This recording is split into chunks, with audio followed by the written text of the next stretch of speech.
Hello, boss. Oh, nahuli kami dito, smoke belching eh. Aray ko! Baklas plaka daw to. Aray ko! Oo.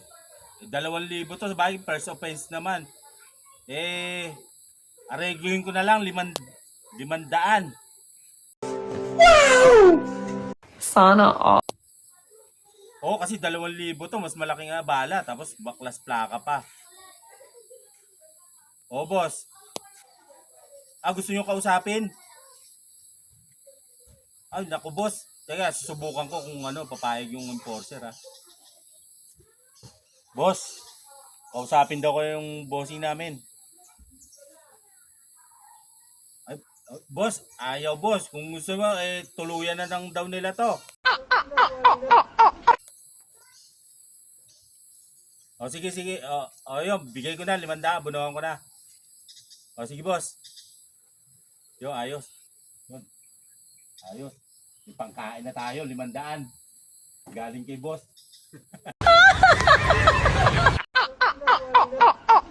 Tomorrow.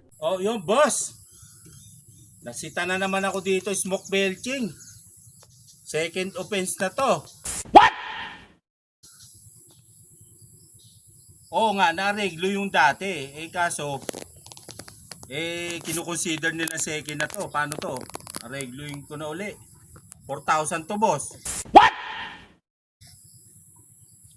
O paano? 2,000, aregluin ko. Nice.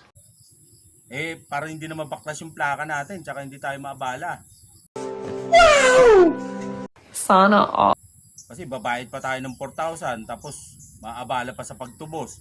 Saka pag nagbiyahe tayo walang plaka, mahirap na. Ano, boss? Tumingin ako sa likod. Boss! Boss, ikaw pala yung boss. Anong ginagawa mo dyan, boss? Sinusundan mo na pala ako? Lagi ka pala na uhuli ha. Sige, mamaya mag-usap tayo sa garahe. Aray ko!